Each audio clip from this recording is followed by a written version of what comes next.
Let's look at footwork with the push-through bar on the trapeze table.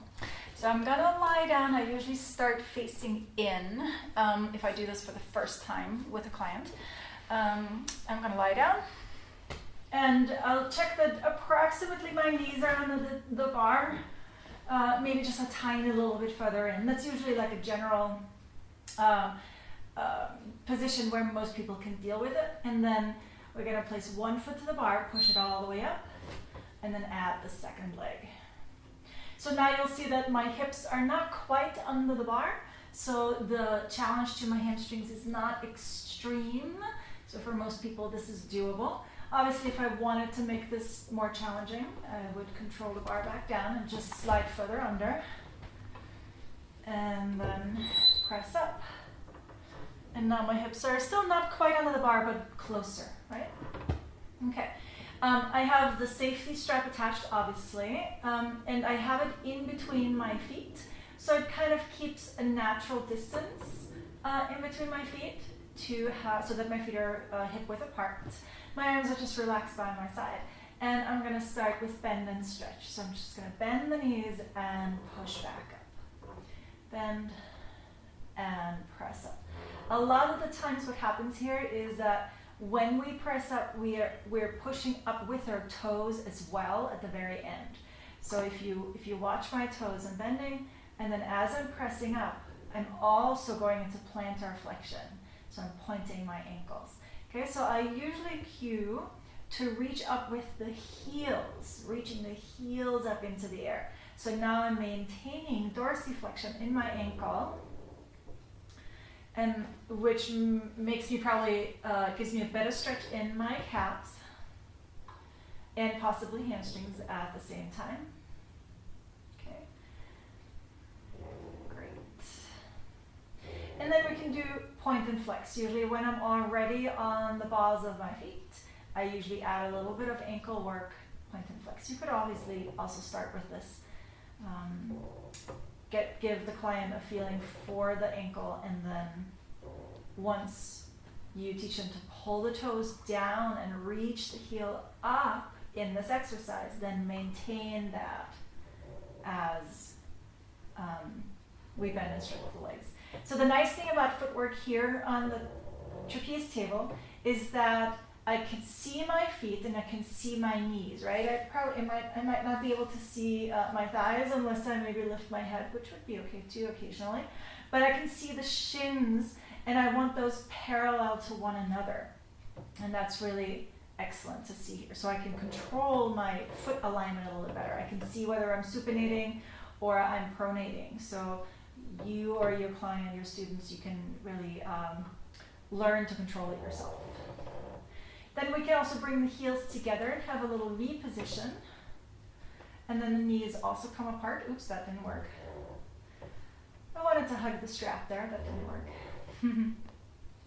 Okay, not too wide of a V. Keep the knees inside the shoulders.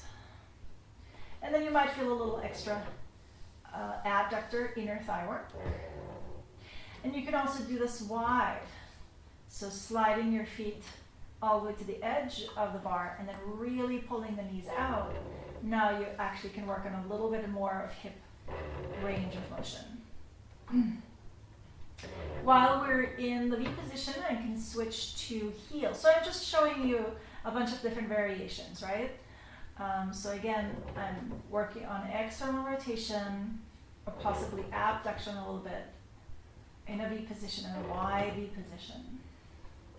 And then I can also turn my legs the other way, so I'll go into internal rotation in the hip joint towards, I call this variation X, because it looks like the letter X. Ooh, this is really, really tight. So the goal is to get the knees together as best as they go. And you're gonna feel a stretch around the hip joints, probably. I'm on the arches of my feet just so that I don't lose the bar. But you can also do this on the balls of the feet. Always be careful to not lose the bar. If it does fall down, it does never go all the way down because the safety strap is attached, but it might hit your shins and it's heavy and the spring is heavy, so it's not going to feel good. Okay, going back to parallel, I'm gonna go on to the heels, again for bend and stretch. You can watch, so it's interesting, I noticed that one of my feet has better dorsiflexion, so it goes down easier. The other one, I have to remind quite a bit more to stay in that dorsiflexion. So it's really, really, you can learn a lot by watching your feet here. Could it also go wider? This is more pure abduction and no more external rotation, obviously. Good. And you can do all of those variations with one foot. So I can just rest one foot down, have the other leg on the bar, and bend and stretch. So now I'm getting probably a little bit better workout for my quad. And I can do the same thing. I'm just going to switch sides just to give you a different view. Obviously, I can do the same thing on the ball of my foot. The difference always being on the ball of foot versus the heel is that here with the ball of foot, I have to stabilize my ankle. So it's harder if somebody has misalignment in their feet. Being in the toes is much, much more challenging. They might not be able to maintain a good ankle alignment here. So it might be better to start on the heel, educate them about what they have to do somewhere else, and then eventually maybe go back to the ball of the foot. Okay. And obviously you can do point and flex as well with one foot. It's a really good ankle stability exercise. The weight is mostly between the first and the second toe, or let's say distributed among the first 3 toes.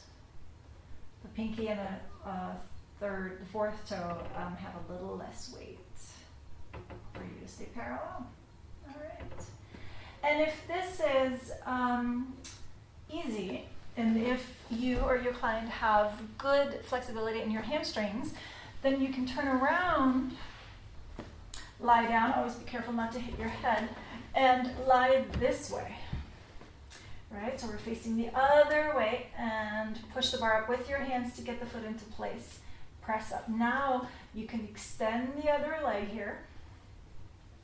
And again, go bend and stretch, point and flex, all of the same variations. This is a lot more stretch for your hamstrings and your calves.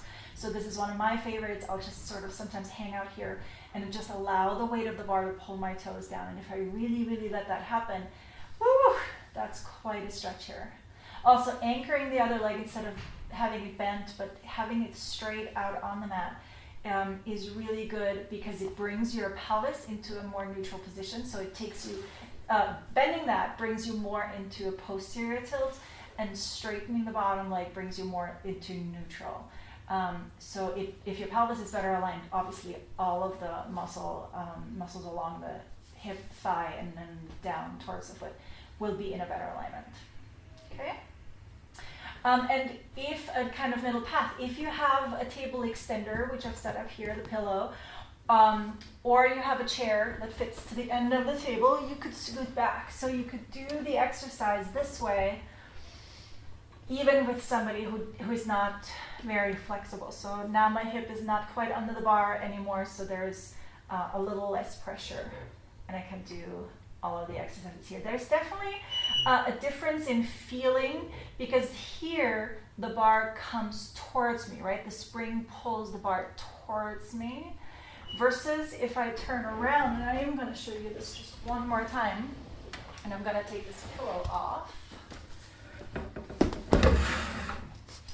So versus when I'm in this position, the pressure of the bar goes away from me, right? The angle goes away from me. So it does feel slightly different. I do prefer the other direction. But this is much more accessible, especially if you don't have anything here at the end of the table. But this reminds me, if you don't have the pillow set up, you can let the other leg dangle while you just have the ball of the foot on the bar here. So you get this double stretch. You're going to stretch the calf hamstring on the lifted leg, and you can stretch the thigh, hip flexor area, rectus femoris on the bottom leg. So this is a really nice stretch as well. You can sort of hug the bottom leg in towards you. Okay? and then just be careful on your way out. If your feet are slippery, it's always good to put a sticky pad around the spar so that your toes don't slide off.